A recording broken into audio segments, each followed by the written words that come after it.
been in the hospital for 3 weeks on a ventilator with COVID, Oh, Jeremy, I'm so sorry. and she told me, yeah, they can't do anything for him, and they're gonna let him pass. I'm like, "That's Jesus." Well, I won't get too much about it, but be prepared more for that because there's a strain called the Delta strain that's now getting pretty prominent here that was big in the UK already, and primarily it targets younger people. I don't know if it's more yeah. I think I heard there was supposed to be another thing of it, yeah. I think we're live on YouTube, just so you know, Jeremy. I think they can hear us. Cool.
What's up, freak bitches, wherever you may be, however you may be watching? Thank you so much for giving us just a little bit of your time.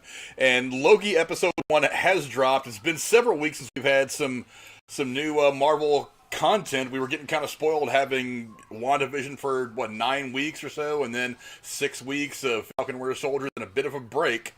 But boy, did Marvel come back hot and heavy with the good material. And here to discuss it all with me is, of course, the Dowager Countess, Lady Cora. How are you tonight, ma'am? I'm great. I got up at 4 a.m. today to try to watch the solar eclipse because we were kind of on that line of maybe getting some visibility.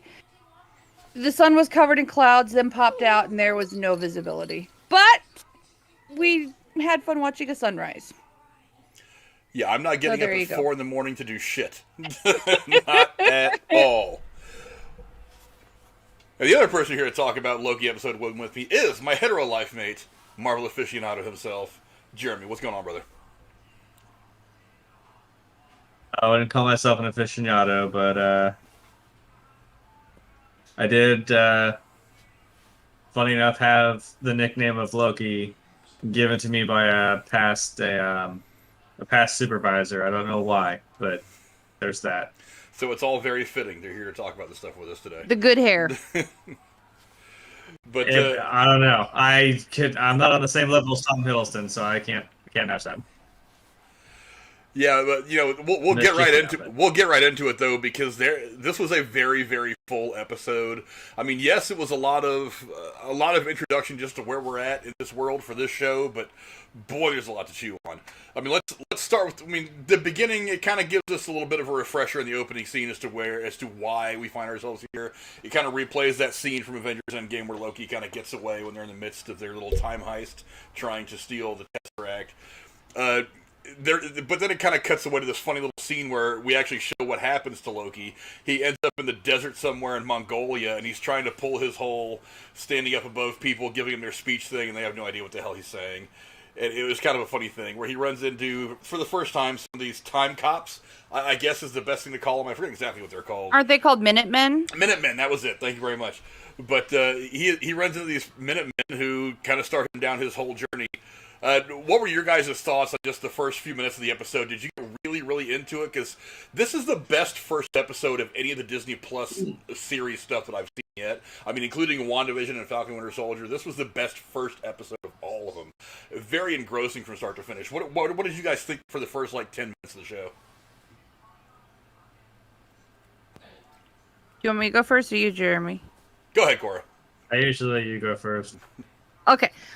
I loved it. I liked the tie-in at the beginning, and when he stood on that rock and he's like, ruffling his jacket a little bit like he's about to do his act, and the look on his face of like, who the fuck are you? When the little, I call it like a glass transporter. That's, I guess, what I call it. He's like, whoa. That was the first of many moments in this episode where Loki was knocked off kilter, intellectually and awareness wise, and that kind of set the tone for me, for him to just be completely out of control where he's never been out of control like this before. So it was a great first moment to lead into the rest of the episode for me.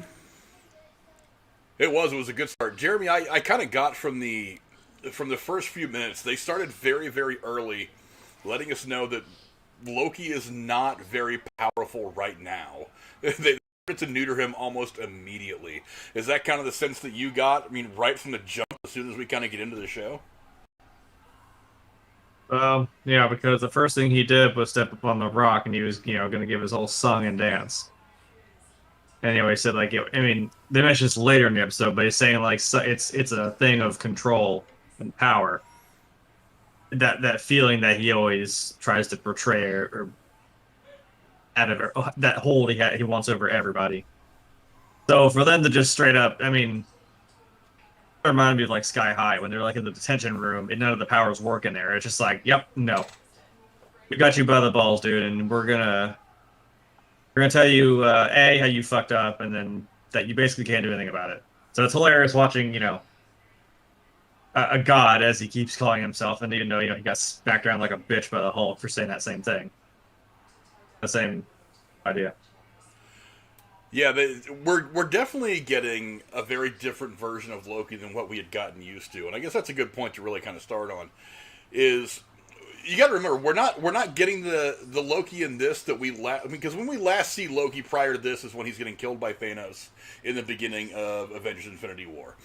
That Loki had actually gone through a certain growth process that had made him less of an anti-hero or a villain and more of a good guy. He had he was definitely much farther down that path of being on the side of right than anything else. That Loki was killed by Thanos in the beginning of Infinity War. So the Loki we're getting, it's important to remember, this is the Loki that existed immediately after the events of the first Avengers film, the one who had just came down with that space army and did all that shit that we saw in the first Avengers movie. So we're getting that guy who is still, he's not experienced the thing that he's experienced to kind of push him down his arc that we have seen over the last 10 years and all these films that Loki had gone on. One of the things they did in this first episode is they pushed him down that entire path in 1 hour to get him back to that Loki, because again, the Loki we saw that we had gotten to know was dead. We're with this other younger version of Loki that hadn't been as experienced. And one of my favorite scenes about all this was that, you know, the scene where they're in that theater room and he's talking to Owen Wilson, and I'll get to him in a minute. And he's talking to Owen Wilson, and Owen Wilson it is really this psychological session that Owen Wilson is putting him through to kind of push him down that path farther to get himself that more experienced Loki. I thought the whole episode is just brilliantly done, absolutely fantastic. What did you guys think of that scene?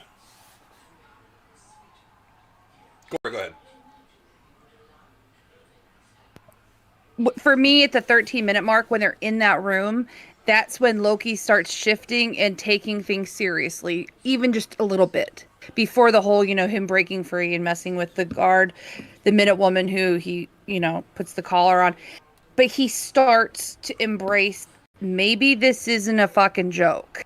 And from then to the time when he ends up back in the room and he's crying when he's replaying the scene of his mother dying. And then when he sits down and, just playing with the Tesseract like a kid with a toy.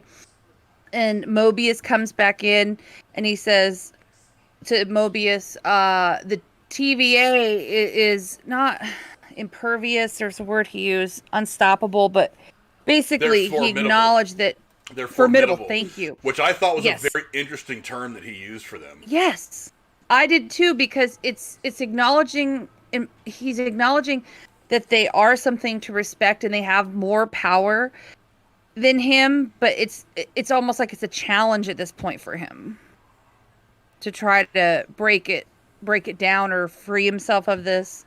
And then the question, I can't tell if he was genuine or not when he asked Mobius, I can't go back to my timeline, can I? I don't know if that was genuine or not, or if he was just probing. I'd like to think it was genuine and part of him, having a moment where he's, having a coming to Jesus moment, but I don't know. Yeah, it was I guess we'll find out. Yeah, it was very, very interesting. But one of the things I want to get to before we get too deep into the episode is kind of the build up to that scene. Oh, I'm sorry. It was my fault. I kind of got ahead of myself because that scene, to me, it stands out so much and it's so amazing. But on the way to that scene, Loki's going through this kind of mini journey that is... It's very revealing as to just how powerless he is, at least in this first episode, to do anything. So he gets captured by this time variance agency, which the way that whole thing is depicted is very, very cool to me. I love it to death. But he gets kidnapped, or not kidnapped, but he gets arrested, let's say. And when they take him to the TVA, the process of him as a perpetrator was absolutely hilarious. There is so much about that was so good, and I smiled at that. It was great. Like, one of the first things, and it's actually a scene that I've got rolling through the pictures you guys can see on the screen right now, is when the whole thing about when he first gets her, what is it? Is she takes him in and he's trying to run away, and she hits that little beeper, buzzer, or whatever she's got, and sucks him back to right next to her. And he keeps trying to get away. And it's like he's frustrated because he's never not had any control to just walk away from the situation or anything, at least. You know what I mean? And then the whole processing of him, it's like, ooh, what is this? Give him the Tesseract. She goes, log that in as evidence. He goes, oh, that's pretty. What is this? He goes, it's a Tesseract. How do you not know what the Tesseract is? It's an Infinity Stone. What is wrong with you? He doesn't even know what a fish is. So that tells you a lot about who these people are that work at this agency. Yeah, they use the Infinity Stones as fucking paperweights. Well, that was an interesting scene to me. And I'll go ahead and talk about that real quick, because one of the things that has had some people worried is that the Infinity Stones are always going to play some kind of a part in the MCU. I have been saying for a long time I think they're done with the Infinity Stones. And I think that scene right there proves exactly what they think of the Infinity Stones. I mean, when I say they, I mean the creators, the storytellers, Kevin Feige, all those people. Right. What they think of the Infinity Stones now. The Infinity Stones are done. And I think that toys. I think that scene was perfectly embodied in that. I think that idea was perfectly embodied in the scene where he opens up the drawer and he's like, "How? These are the Infinity Stones. How do you have these?" He goes, "Yeah, they're pretty cool. We got a bunch of these. We just use them as paperweights." I think that scene was probably them telling us we are very much done with the Infinity Stones. The Infinity Stones are now in the MCU. Do you also agree it was part of the journey for him to realize that this is like a big deal and his existence is on the line? Because, I mean, you saw him noticeably just kind of fall to the floor almost. Well, he does when he tries to use the Tesseract. Okay. Because like in the part where they finally get him in front of the court. For one, I also love that scene where he's like, sign this saying this is everything you ever said. He goes, what? And it prints up another piece of paper. He goes, sign this too. I thought that was hilarious. But it's like he gets to the court and you know, they're going through all these emotions with him, and you know, I lost my train of thought with what I was talking about.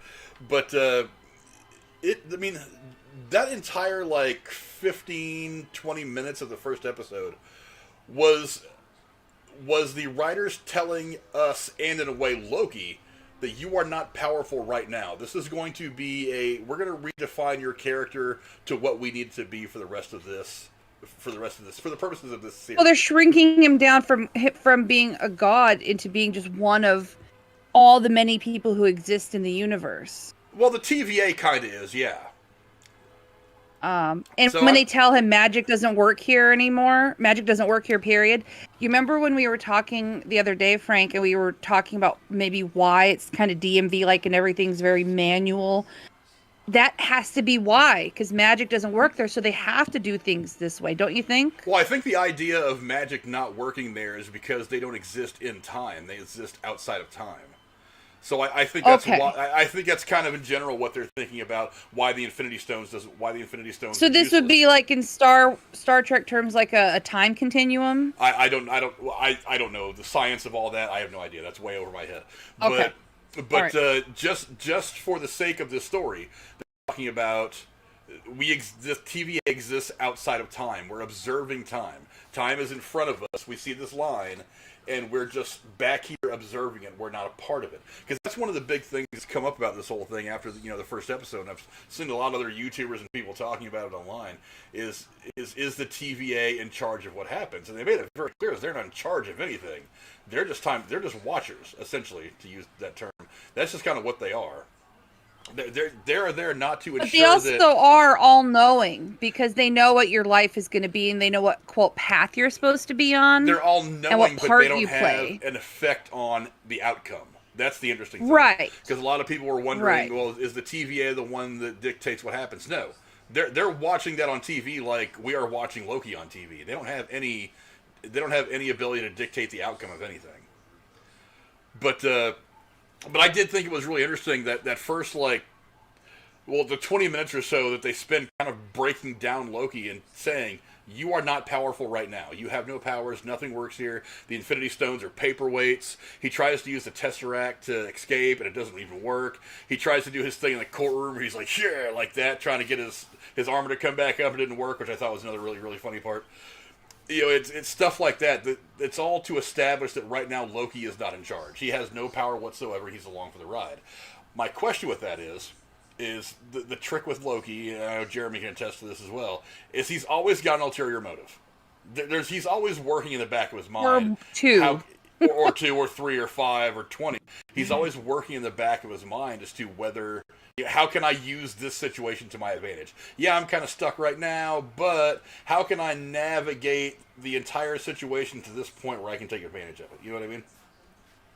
And I think that's where Loki's at. I mean, as we end this episode, I think that's kind of where Loki's at. But Loki does go on quite a journey over the course of this episode. And like I said, that scene, and I'll get to this now, that scene where they're in the Time Theater, I think it was called, where him and Owen Wilson are having that conversation, and he's showing him, he's trying to explain to him why he's here, why he's, all this stuff like that. And Loki ends up seeing the future that we have already seen, the path that he's already walked that we know of in the movies, but that he hasn't seen yet because we're getting this Loki that just came out of the Battle of New York. That scene I thought was amazing. And Jeremy, did you see that mad growth and Loki? I mean, like that scene that's right there on the screen right now, him holding the cube and realizing he's like, I am powerless to stop what is happening right now. I am Loki. I'm the god of mischief. I'm Odin's son. I have done all these things, and I cannot walk out that door. Just that whole arc in that arena where he's gone from being that smug ass god of mischief to I have no idea what the hell I can do to get out of here was amazing. What do you think of that whole scene? I'll let Jeremy go first. Okay. Well, even someone like that who is as cocky as Loki is, like you said, he's got about 7 contingency plans lined up in his own mind. For, and how do I get to said plans is always his end game, I guess. But, because he probably genuinely believes this is a joke, this isn't real. Like, don't be silly. Like, I'm a god. I don't know who the hell you people are. But, yeah, I think the big thing is obviously... Oh, there's a drawer full of Infinity Stones here that they're just kind of sitting there. And when he said, like, yeah, even Infinity Stones don't work in here, he's holding up the Tesseract. He's like, yep, that doesn't even work. So maybe this is, I should probably listen to Owen Wilson here. So it's probably a big that's a big hammer of truth coming down on his face. I guess I meant to say hammer on purpose. I like the reference. Came down. I agree with you, Jeremy. It's almost like this is the first time in his whole existence in life that he is starting to realize that maybe someone will put limitations on what he can do, what he can be, and I don't know. It's like trying to it's a horse reference. My brother helps people take wild horses and tame them, and I've seen him do the first training sessions. It's fucking insane. It just made me think of that in a way. So I don't know. It's he's highly intelligent, and I'm confounded that there was no, like, almost, I don't know if he deluded himself or if just the reality he was in, it just never came up, that nowhere in his mind did he think that somebody else could control him and take his powers away.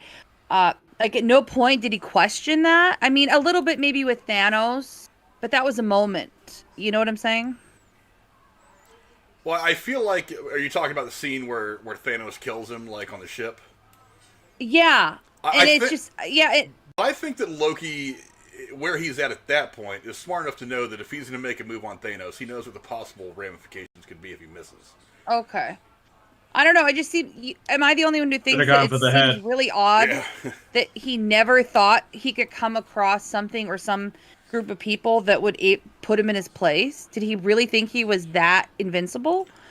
Oh, apparently, yeah. Or is it an act? Look at his reaction throughout this entire episode. Yeah.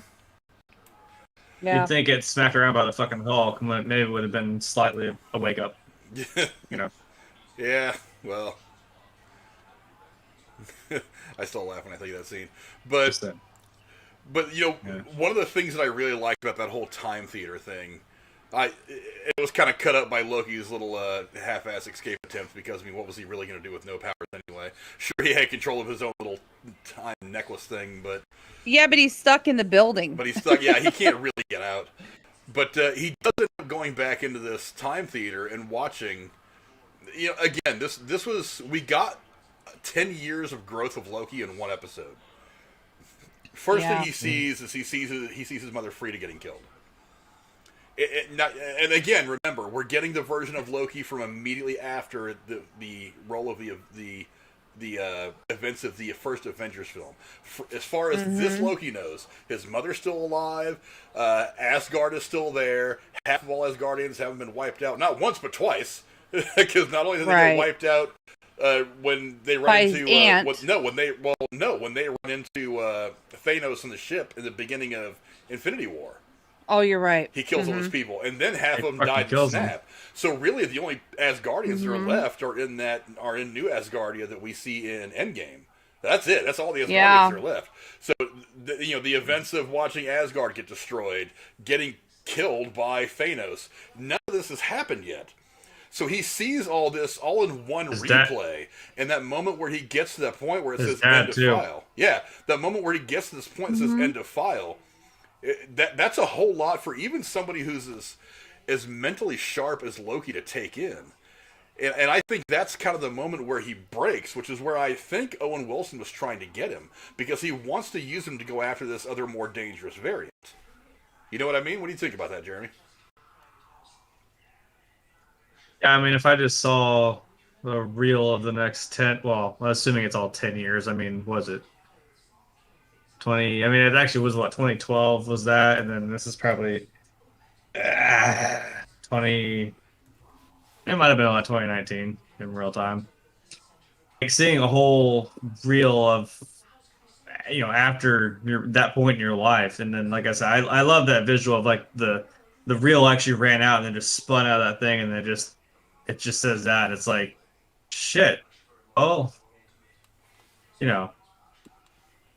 I don't know how you take that. Like, you realize, oh, this isn't, given where, like you've been saying, given where he's at now and where he's going to end up, it's kind of like, oh, interesting. Now that I know that. But he's the trickster god. I don't know. He's still probably thinking this one through. Let's see what some of you guys are saying in the chat. Some of you are saying best episode so far, or best start to the TV series so far is TSS. He agrees with us. A couple of people talking about in the chat. What's going on real quick. Shout out to the chat. Van Edwards, what's going on? Cora's in the call with us. TSS2. Chris Skywalker, what's up? He just put up a short review of a movie that we had mentioned on one of our recent streams, Casualties of War. I just watched that a little bit ago, so go check that stuff out. What's going on, Rachel?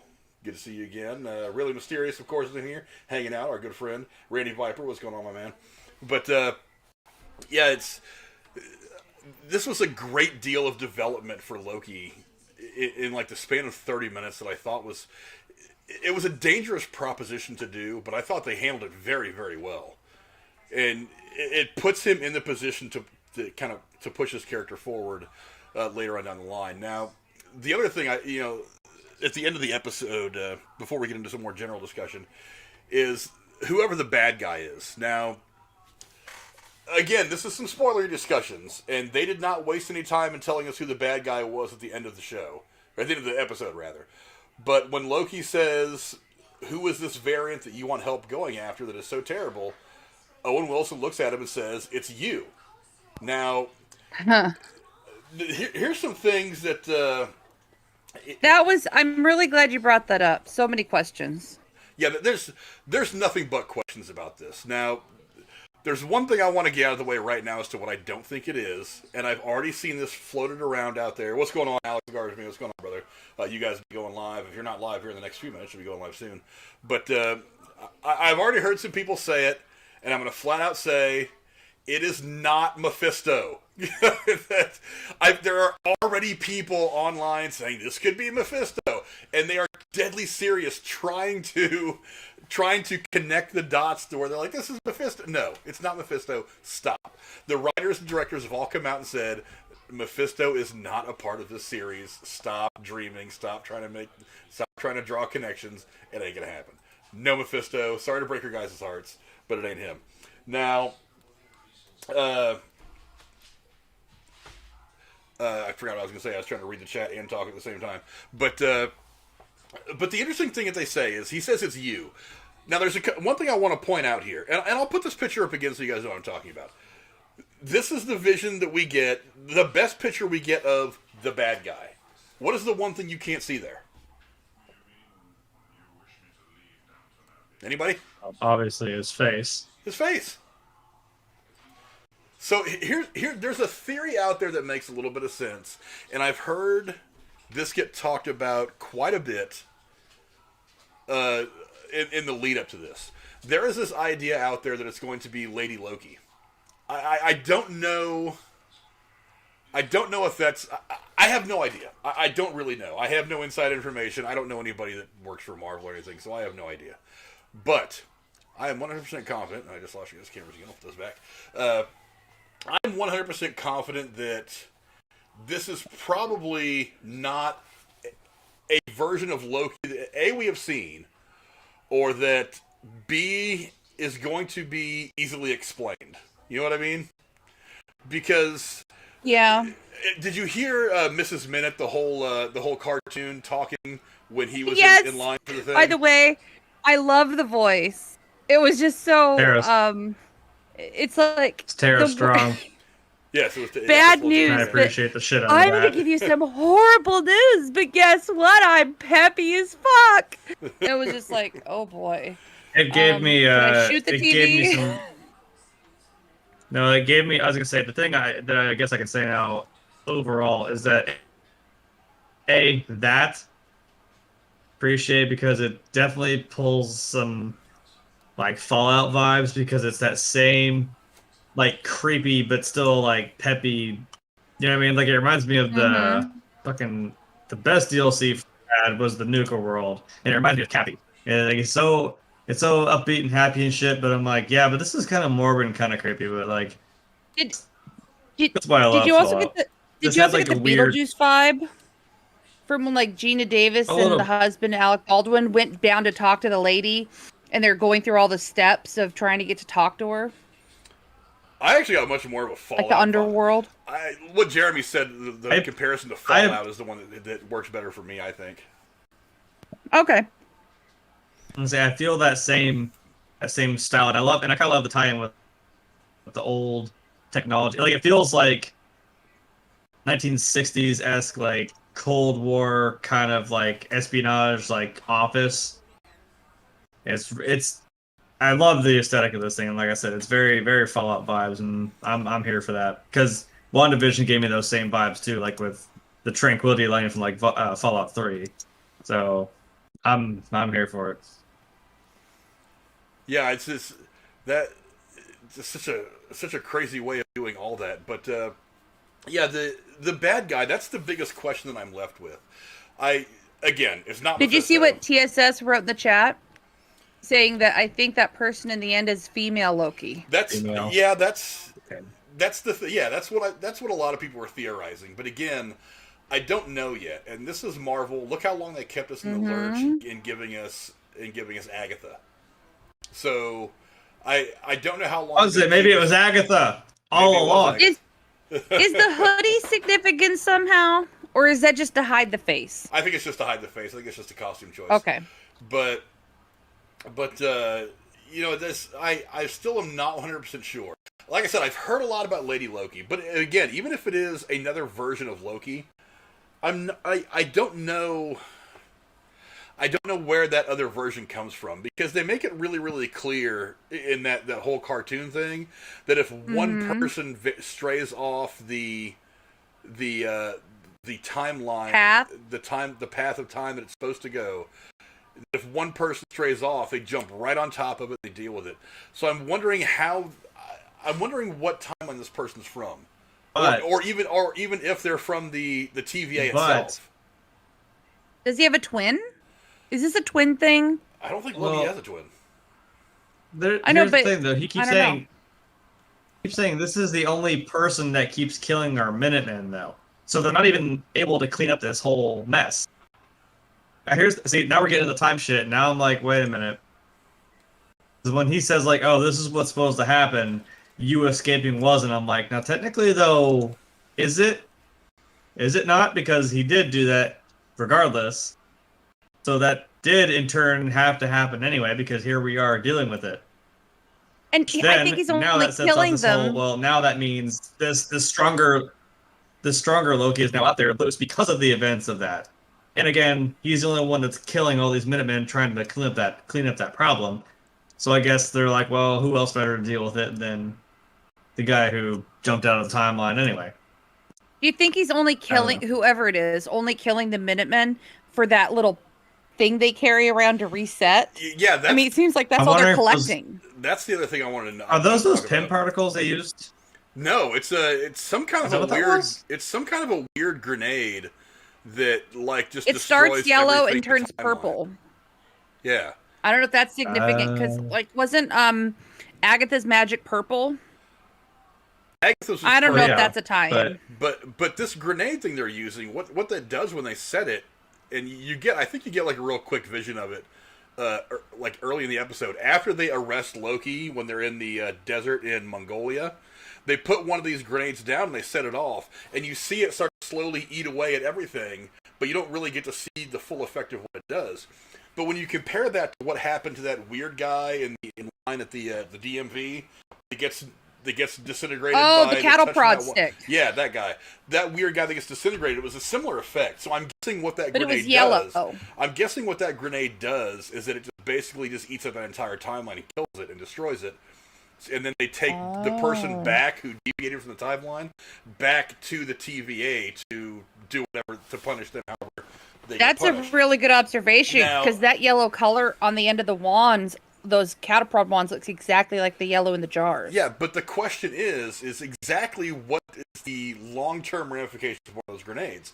Because we see at the end that he wipes out that entire team of time cops, whoever is in the hood, and then as the guy was going for that grenade. So after he kills that last time cop, the person in the hood doesn't set off the grenade, he just picks it up. He wanted that grenade for a reason. The question is why? Well, think about it. If that little thing could do a small area, imagine if you collected enough of them. Like if the contents, and use it on a bigger scale. Like to make the whole time nuke.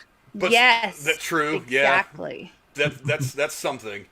But I mean that one grenade is powerful enough to delete the entire timeline though, so that one of those is pretty powerful. So I guess it does kind of make sense he would want multiple. Or they're collecting it because if someone else comes back and finds it, he doesn't want somebody that's a loose end, that if someone somehow gets the upper hand on me, well then now I'm screwed. So, but could be using it for their own nefarious purposes, because again, if this is a Loki, well, we know his whole shtick by now. Yeah, I'm not 100% sure that this is. Again, it's probably a weird version of Loki, but my guess is this person is not. You know what? Now that I think about it, I'm wrong, because that little wristband thing, that little wrist computer that the one cop has. Yeah. He keeps showing that, because you know how it shows. Not the other one. The geared up. Oh, the female one? Cop. No, not the female one. The other one. The guy that's with him when we first see him in the church in France. He's showing that deviation the one that ends up dying? He's showing that deviation of the timeline. Yeah, he's one of the ones that is killed at the very end of the episode. But he's the one showing that deviation. So that's probably the deviation that they're after. They're not necessarily after the Loki that we know. And that's why I think that it was so curious, because remember when they handed him the file about Loki being caught? Yeah. And the look on his face, it was like, shit, like, this is good news. It was almost like he was happy this Loki was caught. When I looked at the display on that thing, he said, like, it's approaching the red line, sir. And it's like, it's almost like they have a time frame here of like, well, we need to get this shit before it gets too far off the scale, and we're kind of like, it's irreversible, you know what I mean? Like, where it gets too bad and we can't stop this. But that's the question. So, like, that's the little jar thing could only affect so much, and once they hit a red line, that jar thing doesn't like cover enough area or time or something to reset it. That's what I'm saying. It seemed like the deviation could have been too much at that point, because it looked like that same thing. Like, here's time. This thing is going up here, and once it hits this point and it gets out of whack, like I almost called her Kathy. Damn it, the Miss Minutes, whatever, fucking said it. Like, once it goes out of whack, then boom, we're at another multiverse of madness time warp. because Doctor Strange, yeah, you know. I have a quick question. Did you guys wonder what the judge and these TVA people meant by what reset means if you're found guilty? Does that mean you get destroyed? Does that mean you get like I'm curious what reset means in these terms. I feel like it's probably a case-by-case basis. What it might mean. They haven't explained. They haven't had time to explain it yet, so I'm not 100% sure. Right. But I think it's probably. I would imagine it might be on a case-by-case basis. Like resetting for one person may mean disintegrating them, while resetting for another may just mean putting them back in the time they were supposed to be. I don't really know. I have a feeling they might explain that a little more as the series goes on. But I hate to think that just because they would just kill everybody. Yeah, and one of the things that was interesting is like they even mentioned in that little cartoon that like even somebody who is a little late to work can throw off a timeline, and I'm like, really? This is one of my problems with using time travel or time at all is like a MacGuffin. Is it's so hard to wrap your head around all the what ifs. Because one of the things that I was thinking as I was watching the episode again last night was I was thinking to myself that she mentions that everything the Avengers did to try to go back in time to get the Infinity Stones was supposed to happen. But that means that it was also supposed to happen that Hulk was supposed to take the stairs instead of the elevator and have that little run-in the lobby with Tony trying to get the thing and knocking it over to Loki's feet in the first place. That means all that was also supposed to happen. So that's one of the reasons. It was almost like they were testing him. Maybe that's those variants that she was. That's what she's talking about. I mean, it's small little variants like that starts making this. That's a little thing, but then it starts exploding into worse shit. Like we have this hooded, Darth Sidious looking dude fucking setting people on fire in a cornfield. You know what I mean? Maybe that's what it means, like a butterfly effect. Maybe, but it just always kind of got me as I was watching it last night. It was like if this was supposed to happen, then that means that all the things after it were supposed to happen as well. Because even the slightest decision leads to the string of things happening.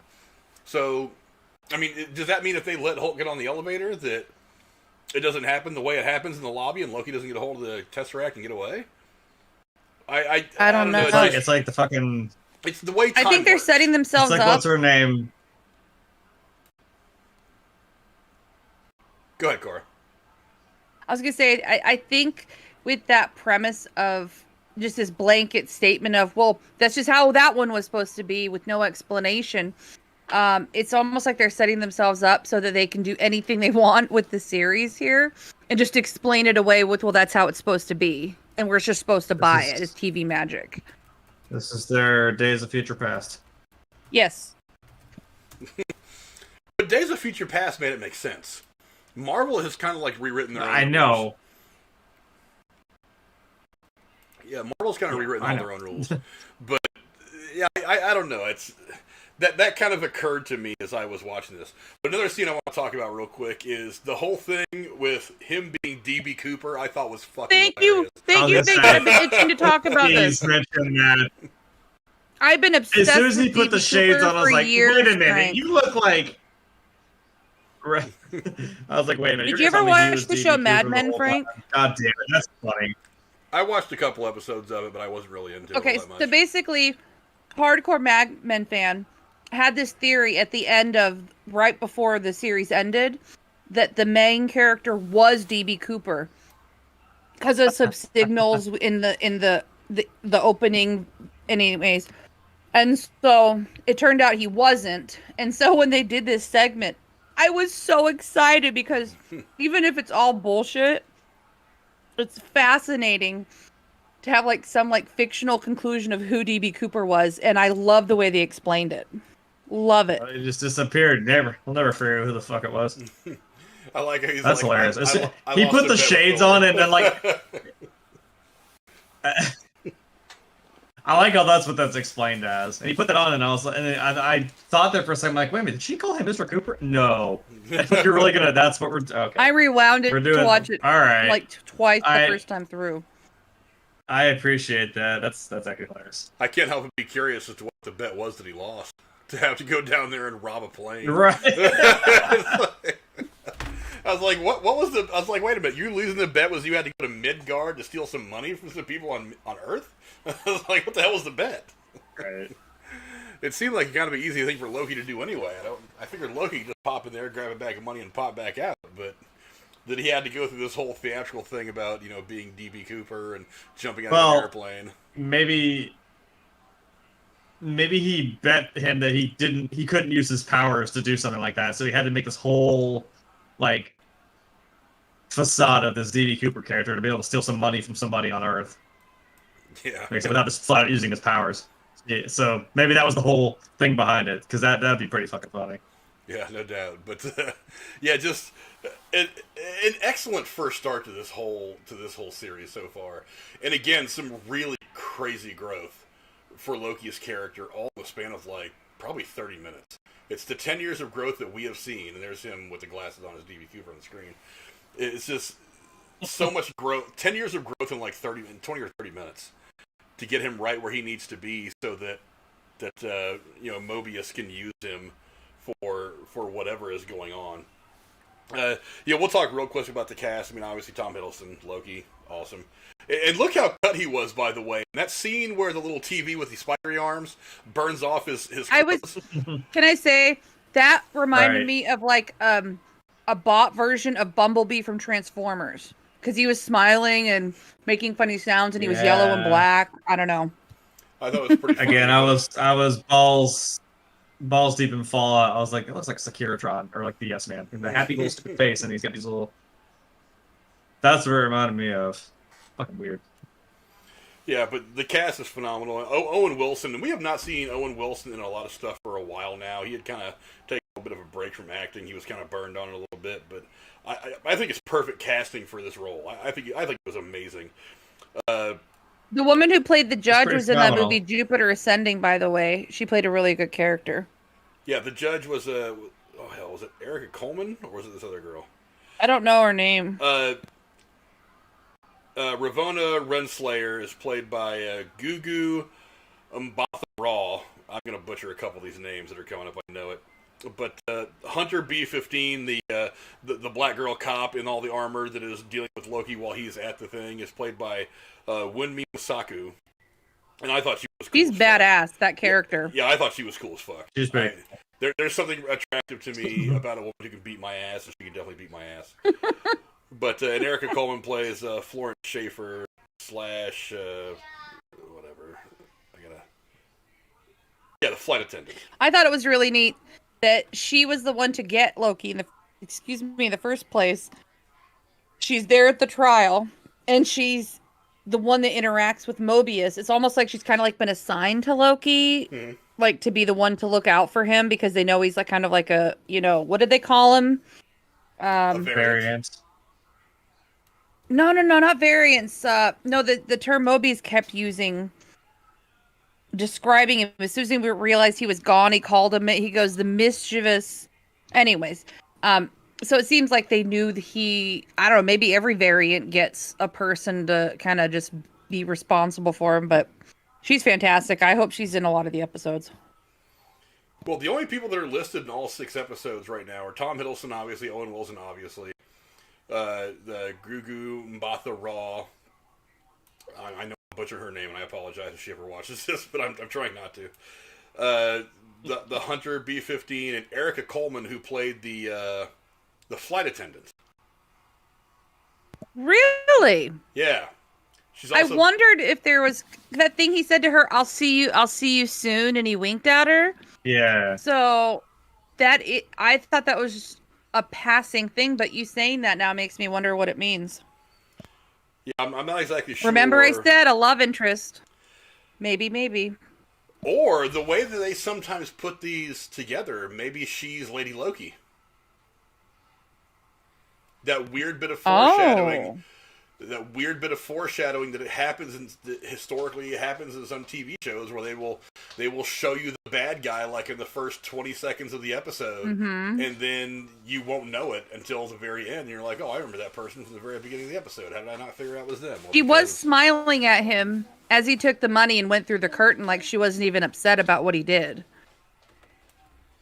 So True. you might be onto something there. I don't know. Maybe she's Lady Loki. Who knows?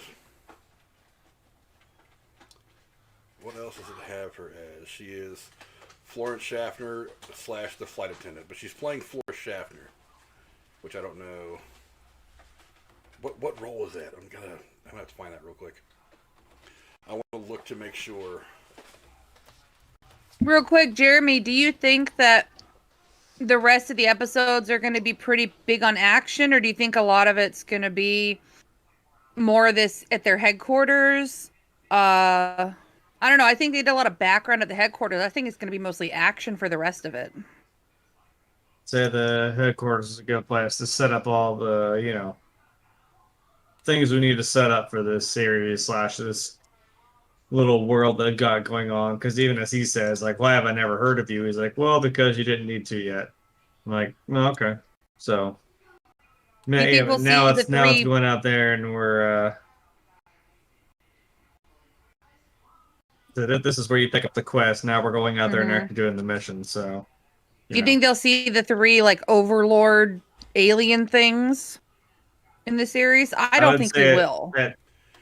I don't think. I would say at some point, but it might just be like a one-off scene. Yeah, I don't think we're going to see them. If we see them at all, I don't think it's going to be until closer to the end. Yeah, that's what I'm saying. I can't imagine. Because he did ask to talk to them, remember? And the judge says, "Well, they're busy." Yeah, I don't know. Van Edwards, I did not attend film school anywhere. No, I did not. I did not attend any school after high school. I went to a tech center and learned electrical wiring, and then never did that when I got out of high school. I just like movies and talk about them a lot, and I've learned a lot about them over the years. But I honestly have no idea where it's going to go from here at this point. I have a tough time even trying to take a guess. Again, we're really early in the series. After one episode, you can't make too many guesses. And again, it's just like Falcon Winter Soldier. It's only 6 episodes. So,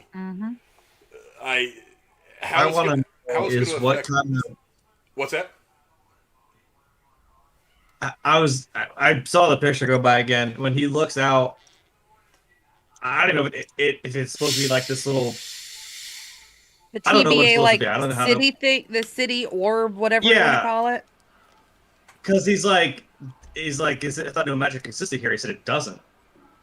And I'm like, so what is it? I'm like, what is this like, again, I appreciate the older retro 60s technology here with the slide projectors and the film and the fucking rotary phones and all that bullshit and the tube TVs.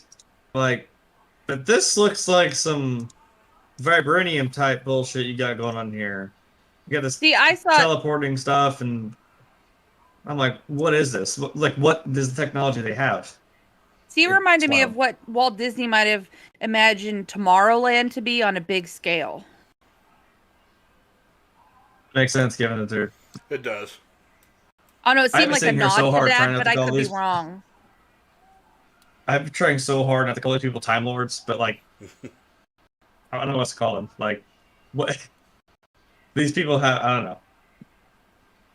I'm make a Doctor Who joke in this. If I see like David Tennant somewhere in an episode, I'm gonna lose my goddamn mind. I see a blue box sitting over there in the corner on a street. They're gonna walk through some warehouse at the TVA and just a TARDIS like under a tarp. We took this away from some crazy doctor. What was this? Don't look at that. In the last 200 years. Yeah, the madman with a box. Yeah, but and is there significance in Marvel lore for that sword thing that's in the ground with the lights on it? I don't know. The symboling. I don't know yet. Okay. I didn't quite catch what they were saying about it at the very end. They said third millennium, so I'm like, so you're talking about the year 3000? Because like, if they're talking about this is like 1850 whatever fucking Oklahoma, you got a sword from the year 3000 whatever. I'm like, what is this person? Because holy shit, back to France in like God knows what fucking year, and then they found, you know what I mean? Like, Jesus. Yeah, Cora, you're right. They are actually talking about a second season of Loki already.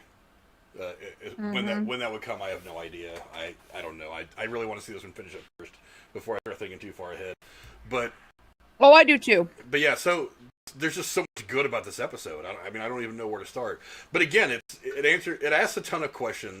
Didn't answer a whole lot except for how what was the immediate stuff for happenings for Loki as soon as he bounced out of Endgame and stuff like that. But again, one of the more emotional scenes in this episode is you see that moment like when Loki goes back to the time theater and he sees all the stuff that came after his mother Frida being killed by the Dark Elves. Mm-hmm. That was the point that he kind of sees, that you can kind of see him breaking.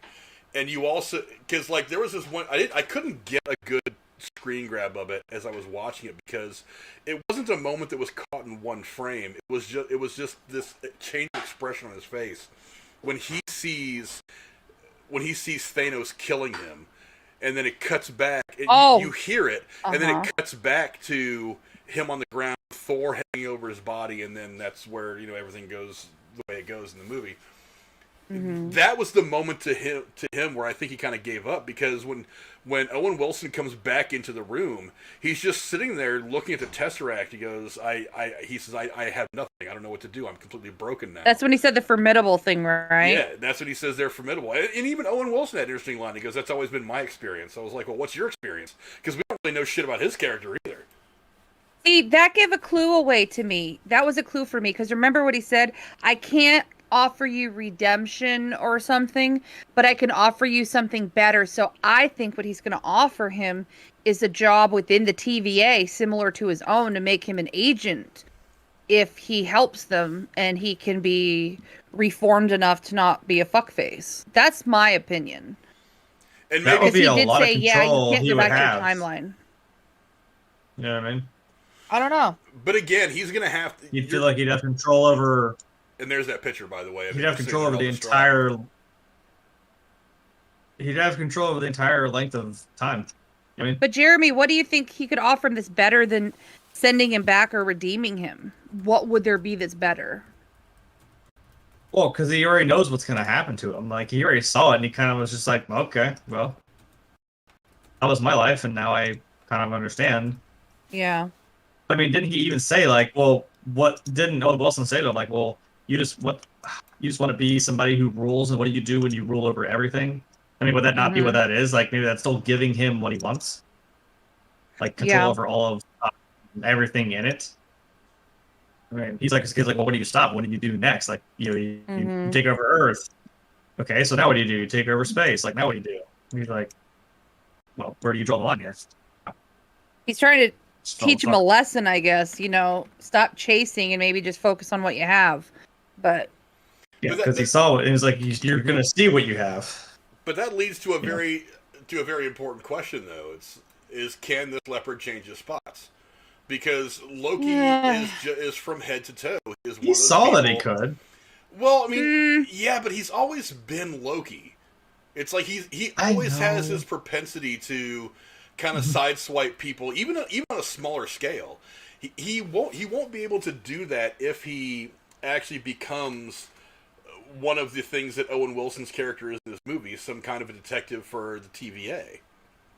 He even confesses that to you because he says, I don't like hurting people, but I have to. And I don't know where Mobius said it, but he goes, you were meant to be the person that fucks shit up so other people can become something great. So you're doing your part by just being you. So I don't think he is capable of it. Yeah, I don't know.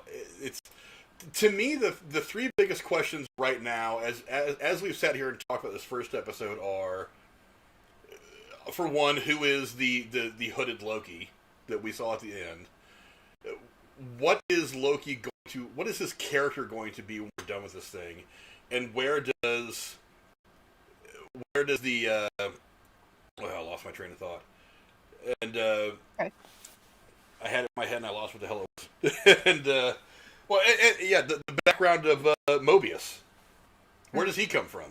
Because I feel like what if he was a reformed person? What if he had started out like Loki and reformed himself and became? Because there's some, I don't know if you guys picked up on it, but there's a vibe about Mobius that he believes Loki is capable of doing something good here, whether it's a short-term thing or a selfish thing to help them stop these crimes. But even when he's talking to the judge and she says, if this doesn't work, it's on you. He says, yeah, I know it. But he seems really hopeful. Like he's somehow motivated to... It just seems very odd that he would be so hopeful about Loki if he just wanted to use him. Am I just off on a tangent here, or does it make sense? It's kind of that trope that he's the only one that believes in it, and everyone else in the company's like, nah, fuck this guy, we'll just disintegrate his ass. You know what I mean? We're here to do a job, and he's like, hold on, hear me out. He can help us. Well, someone's in the chat, Sony Pictures Entertainment and Marvel Studios. Interesting. Marvel Studios, welcome apparently. To the chat. Yeah, if this is actually you guys, hi. If this is actually you guys, then hey, I hope you come back and watch this more. But we love your content. Yeah, right. I don't know if that's really them or not, but whatever. But probably not. I don't know. Like I said, a lot of questions. We're gonna get more answers, but since we're only getting 6 episodes, we're not gonna have to wait for very long. It's looking like all these episodes are gonna be about 45 minutes to an hour, so there's gonna be plenty of stuff to watch. They're going to be very involved episodes. But yeah, those are the 3 questions to me: is who is the Loki that's in the hood? What's Loki's character going to look like when we're done with all this? And where does Mobius come from? I feel like Mobius's backstory is going to play into things a lot more important than we realize right now. I agree. Yeah, it's telling that he's so driven to work with Loki. Yeah. And it's another thing that occurs to me is as that one time cop is talking to Owen Wilson and pointing out that one timeline, that the variant is getting closer to Redline, who is he talking about? He's either talking about the bad Loki that they are dealing with apparently, or the Loki that we know. That means, or is it specific to the location they're in? That means, meaning where they are in the church. I feel like if you're talking about the main bad guy, that only one of those guys is not supposed to be there. That means the other one is. So one of those guys wasn't necessarily out of time. It makes me wonder. It makes me wonder if the main bad guy is not a former member of the TVA. Because there's this one theory that's floating around already. One theory that's floating around already that one of the time people, the Time Lords, whatever they're called, that one of them is actually the bad guy, and he's trying to blow this whole thing up. Well, who else would know about those little things if they didn't work there? True, but you got to figure if they really are one of those Time Lords, then they probably already have the power to do anything any of those grenades could do, whether it's one or like 100 of them. So I don't really know. You know what I mean? I hear what you're saying, but I think Jeremy was right, and I don't think that the comment about we only have so much time, blah blah blah, before Redline had anything to do with the bad guys. I think it had to do with where they were in that moment, like if they're about to run out of oxygen of sorts in that location themselves, and they have to get out of there before that moment expires on that little chart. Maybe they had to clean up something there, like. It was giving me some like Men in Black vibes, like get in here and neuralize everybody, get out, Yeah, like why you told the kid to get outside. Like maybe before this shit gets really bad. Hey, you know what? Maybe the hooded figure is Owen Wilson. I don't know. Cool with that. I did think it was cool. The Minutemen made the reference point that they speak every language that they could encounter in whatever unit of whatever space and time. I thought that was really cool. That to me is like, oh, these fuckers are really smart. I like that. Yeah, but I don't know. Is there anything else about this episode that you guys want to talk about real quick before we wrap everything up? I loved the outgoing music when they were doing the credits and those little snippets of showing you parts of the TVA. Loved that music. I don't know what it was, but it was fucking fantastic. And I noticed there was no post-credit anything Yeah. So I'm wondering if that's going to be a trend or if it's just for the first episode you don't get it. We didn't get it for the other shows until like the last couple of episodes of each thing. So okay, that's I would right. imagine that we'll probably get them like an episode, starting episode like 4. We'll probably get some of the press credits. But it's they for these shows so far, they've usually waited until at least halfway through the show before they started giving us those things. Because yes, I actually did wait around for all the credits and to wait to see if we got one. Because it's Marvel, and you can't watch anything Marvel without watching through the credits because you never know what they're going to give you. But yeah, I watched 2. But yeah, I think probably about episode 4 we're going to probably get one. Maybe sooner since it's only 6 episodes. But episode 4 is kind of my guess. That's my over/under. Jeremy, what are some of the closing thoughts? Go ahead. I'm sorry. Well, I was going to ask, did you like the music too, Frank? Or it seemed like they worked really hard on making it sound. I don't know if I don't want to say WandaVision and Winter Soldier were different, but it seemed like the musical score on this episode seemed to be really elevated, like high, big, mega Hollywood movie quality compared to those 2 series. I like the music. I mean, nothing jumped out at me, but I liked it. Okay. All right. Again, I'm not a big score guy. There has to be something pretty special about it for the score. So I was sitting there. Yeah, for the score to jump out at me like that, it's got to be super fucking good. But I'm not a huge score guy. Jeremy, you obviously are. What did you think of the score? I liked it. Each of those 3 shows now so far have had their own kind of feel to them, and I always appreciate anyone who can orchestrate something that still gives that, it works in a way, like seeing those shots of the TVA and then you have that score in the background. It's a really weird but nice marriage of the 2. It's a I'm a band person. I get into that kind of shit. Absolutely. Jeremy, my only go ahead. That's what I'm getting to. My only closing thought is, what the hell was with that stained glass picture of like literally Satan that little girl was looking at? No, it's Loki. It looks like Loki, but he's red, and I couldn't tell. I was like, what? Oh, okay, because I couldn't tell. She's just like, oh, that. And he's like, yes, that's a reference. I saw it when I first saw it, and I was like, hey, that kind of looks like Loki's horns, but he can't be the bad guy because he's going to help them catch the bad guy. And so I didn't, Also, what the hell? Well, what was the bubble gum about? That's a great question. I think that's probably because they focused on that way too much for it to not be a thing. You know how the commercials in WandaVision gave little clues? I wonder if the bubble gum's kind of an Easter egg. And I know Frank was like, one little thing could be something, and I was like, no, shut up. But I'm like, no, wait a minute. This damn bubble gum has got me fucked up this whole time. Like, remember what was the that, line? Though? That's something that I'm like.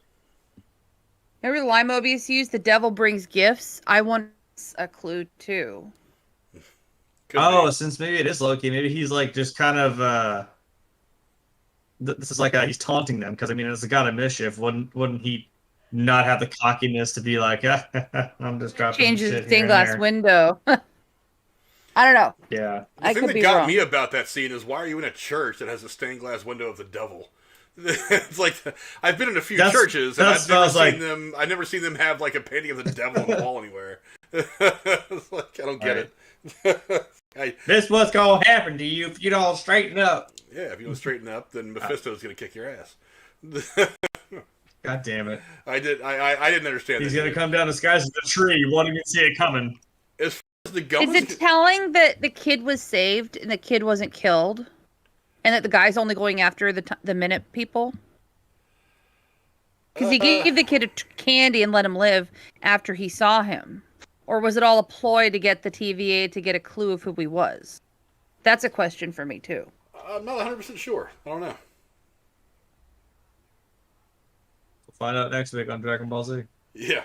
Again, there's a lot of questions and not a lot of answers yet. So, because that's generally what they do with the first episode, is they give you all the questions. They don't give you a lot of the answers. So... Did the final episode get you more excited than you were going into it, or you're still the same? Did the first episode, you mean? Yeah, that's what I mean. Oh, I was Yeah. like, I haven't seen that yet. Are you time traveling on me? yeah, I was already pretty jacked up to see this because I was curious to see what they were gonna do with Loki's characters. Like, because last we saw Loki, like I said, he was getting his neck snapped by Thanos. So I'm like, how are you doing this? I mean, well, maybe not necessarily how. I mean, we saw him disappear at the end of it, at some point in Endgame. But I'm like, how do you explain him coming back? Where is he going to go? What's he going to do? And as I was, reading and hearing stuff from coming out about this series in the last several weeks, the TVA, the whatever, how is all this going to play out? I'm curious to see how they do it. Because again, in Feige, I trust. I mean, I have to, because the guy hasn't made a whole lot of missteps, and even the things that I would consider missteps have worked out pretty damn well. So I can't really complain. I was just excited to what this was going to look like. Even the whole thing with Vision, we're like, well, Vision fucking died. Nah, but did he though? Did he though? Did he? Because now he's back, kind of. Are we? Well, when you upload your bring to iCloud, you can set yourself up on a new iPhone. I'm just saying, when you now we have this damn fucking flux capacitor in a box, and now we're like, well, yep, this is how we keep Loki in the series. I'm like, whatever. The only way you're keeping Wanda now is because or fucking no, we're keeping Black Widow now is because well, we have a prequel. I'm like, yeah, but she's still dead. So yeah, no. That still was hard to watch. I can't say, oh god, we're dying. Whew. Yeah. Also, the whole Tony Stark thing. It's like, yeah, you don't think he wouldn't have uploaded his consciousness into some sort of fucking suit or AI. Yeah. That's actually a new Jarvis. That's actually one of the theories about how they're going to end up working him back in the MCU at some point, is that he's going to end up being the new Jarvis. I don't know. Whatever. Yeah.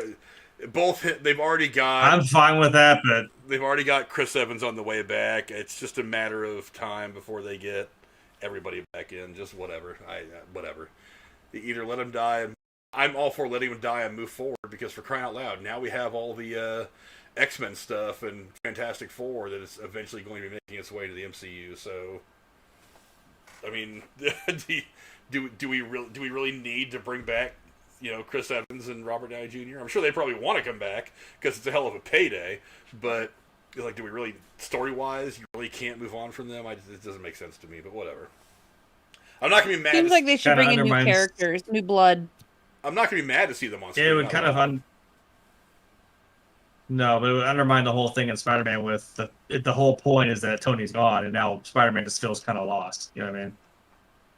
Yeah, but so I don't know. In the chat, what do some of you guys think? I know that somebody claiming to be Sony Pictures Entertainment and who is it? Marvel Studios.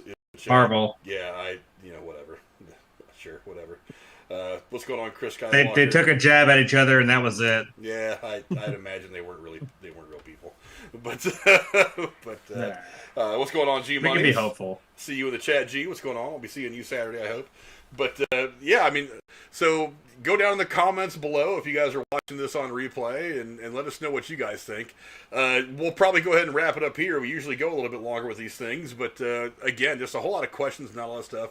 I want to really pour over. I want to make it very clear again, though, it's not Mephisto. No Mephisto. They've already come out and said there's no Mephisto. Stop with the Mephisto bullshit. It's not Mephisto. So, no Mephisto. Is that a name we're not allowed to mention on the show now? You can mention it all you want if you want to be wrong. I mean, this is the... I'm going to keep this pun. That tree did look really shady. There's a tree in the background of that one scene that was awfully suspect. But I also want to thank the sponsor for today's show. I saw it move, I swear. I always want to thank the sponsor for today's show, the Time Variance Agency, for all their support in giving us all the cool screen grabs and stuff like that we've used for this Love program. it. So thank you, Time Variance Agency, for being so wonderful and sponsoring the show. That's obviously a joke. Hopefully Disney doesn't see that and get mad. Wow. Hopefully Disney doesn't get mad. Frank is actually Mobius in real life. I'm actually Mephisto. I'm not Mobius. I'm Mephisto.